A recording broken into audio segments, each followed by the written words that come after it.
Hi friends, welcome to my channel. ఇప్పుడు నేను చదివి వినిపించబోయే చందమామ కథ పేరు పగలు రాత్రి. దానయ్య అనే ఆయన ధర్మాత్ముడు కావటం చేత అడిగిన వారందరికీ లేదనకుండా అప్పులు ఇచ్చి ఉన్నదంతా తగిలేసి చచ్చిపోయాడు. దానయ్య కొడుకు జగదీశుడు బికారిగా మిగిలిపోయాడు. రాతకోతలు లేనందుచేత అప్పులు తీసుకున్న వాళ్ళెవ్వరూ బాకీలు చెల్లించలేదు. జగదీశుడికి ఊరి మీద ఊరి వాళ్ల మీద రోత పుట్టి మరెక్కడైనా బ్రతుకు తెరువు చూసుకుందామని బయలుదేరాడు.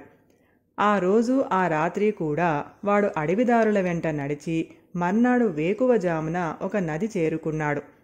నది తీరాన కొంత దూరంలో వాడికొక అందమైన భవనం కనపడింది. జగదీశుడు దానికేసి నడిచాడు. సూర్యోదయం కావస్తుంది. ఆ భవనం నుంచి ఒక మనిషి రొప్పుతూ జగదీశుడికి ఎదురుగా పరిగెత్తుతూ వచ్చాడు. ఆ మనిషి బట్టలు చిరిగి ఉన్నాయి. వాడి వీపు మీద వాతలు ఉన్నాయి. జగదీశుడు ఆ మనిషిని ఆపి, ఎందుకలా భయపడి పారిపోతున్నావు? నీ వీపు మీద ఈ వాతలు ఏమిటి అని అడిగాడు. ఆ మనిషి క్షణం ఆగి చుట్టూ చూసి ఎరగకపోయి, నిన్న ఆ భవనంలోకి కాలు పెట్టాను. అందులోకి పగలు రాత్రి వస్తాయని నాకేం తెలుసు అంటూ తిరిగి చూడకుండా కాలి సత్తువ కొద్దీ పరిగెత్తి వెళ్ళిపోయాడు. జగదీశుడికి ఆ మనిషి మాటలు ఏమీ అర్థం కాలేదు. వాడు కుతూహలంతో ఆ భవనంలోకి ప్రవేశించాడు. లోపల విశాలమైన గదులు, అందంగా దీపాలు, తెరలు, శయ్యలు, చిత్రపటాలు చూడముచ్చటగా ఉన్నాయి. ఎక్కడా మనిషి జాడ మాత్రం లేదు. జగదీశుడు భవనం అంతా కలియ తిరిగి మళ్ళీ ముందు గదిలోకి వచ్చాడు. యజమాని గారికి నమస్కారం, క్షమించాలి, ఈరోజు మేఘాల మూలంగా సూర్యోదయం ఆలస్యంగా అయ్యింది, అందుకే నేను ఆలస్యంగా వచ్చాను అన్న మాటలు వినిపించేసరికి జగదీశుడు తుళ్ళిపడ్డాడు. గుమ్మంలో ఒక అందమైన యువతి నిలబడి ఉంది. ఆమె పైనుంచి కింది వరకు తెల్లని దుస్తులు ధరించి ఉంది. ఆమె మెడలో మెరుస్తున్న ముత్యాల దండ ఉంది. ఆమె చేతిలో అందమైన నెమలి ఈకల విసనకర్ర ఉంది. ఎవరు నువ్వు? ఇక్కడికి ఎందుకు వచ్చావు అని జగదీశుడు ఆమెను ఆశ్చర్యంగా అడిగాడు. నా పేరు పగలు. ఈ భవనానికి వచ్చిన అతిథులకు సేవ చేయటం నా పని అంటూ ఆమె నడుము బిగించి పనిలోకి దిగింది.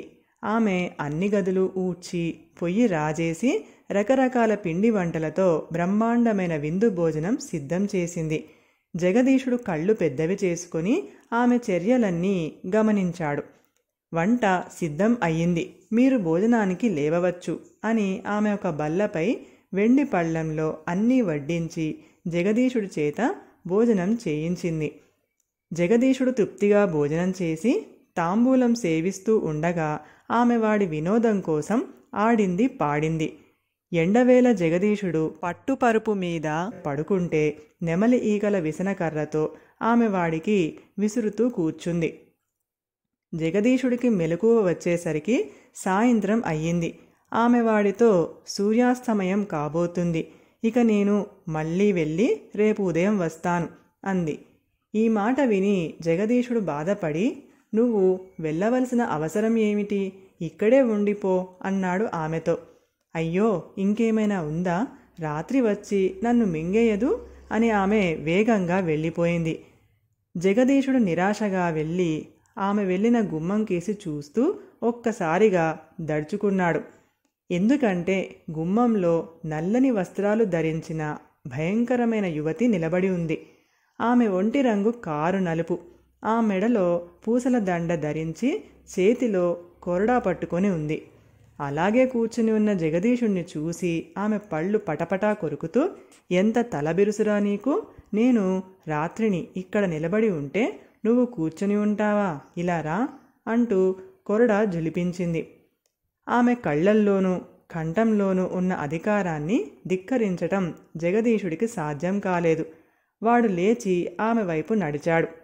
వెనక్కి తిరుగు అన్నది రాత్రి. జగదీశుడు తిరిగాడు. ఆమె కొరడాతో వాడి వీపు మీద చెళ్ళుమని కొట్టింది. జగదీశుడి వీపు భగ్గున మండింది. వాడి చొక్కా చిరిగి వాతపడిన చోట ఇంత ఎత్తున పొంగింది. వాడు బాధపడుతుంటే రాత్రి విరగబడి నవ్వి, అప్పుడే ఇలా గిజగిజలాడిపోతే ఎలా? తెల్లవారేలోగా ఇంకా 3 కొరడా దెబ్బలు తినాలి జాము జాముకు ఒక చరుపు చరుస్తాను. సమయం తెలుసుకోవటానికి నీ వీపు మీది వాతలే నాకు ఆధారం.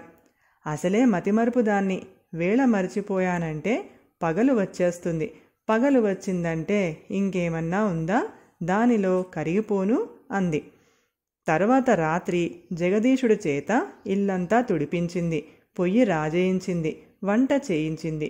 వాడు తనకు వెండి పళ్ళంలో వడ్డించగా ఆరగించింది. తరువాత తాను తాంబూలం నములుతూ జగదీశుడితో నన్ను ఆనందింపచేయి అన్నది. జగదీశుడు ఆడాడు, పాడాడు. రెండవ జాము ఆరంభంలో వాడి వీపు మీద రెండో కొరడా దెబ్బ వేసింది. తరువాత ఆమె వాణ్ణి సూదులతో గుచ్చుతూ సరదాగా ఆనందించింది. మూడవ జాము మొదట్లో ఆమె వాడి వీపు మీద కొరడాతో మూడోసారి చెళ్ళుమనేలా కొట్టి వాడు విసురుతూ ఉండగా కాసేపు నిద్రపోయింది. ఆమె నిద్రలేచాక జగదీశుడు వీపు మీద వాతలు లెక్కపెట్టి 3 జాములు గడిచాయి గుర్తు చేసుకొని 4వ జాము మొదట్లో 4వ దెబ్బ వేసి కొంతసేపు జగదీశుడు జుట్టు పీకి బట్టలు చించి బాధలు పెట్టి సూర్యోదయం కాబోతూ ఉండగా, మళ్ళీ సాయంత్రం అయ్యాక వస్తాను, పగలు వచ్చిందంటే ప్రమాదం అని కంగారుగా వెళ్ళిపోయింది. ఆమె వెళ్ళిన కొద్దిసేపటికే వందనాలు చేస్తూ పగలు వచ్చింది. ఆమె వస్తూనే జగదీశుడి వీపు మీది వాతలను తన నెమలి ఈకల విసనకర్రతో తాకింది. ఆశ్చర్యం, అవి వెంటనే మాయమయ్యాయి.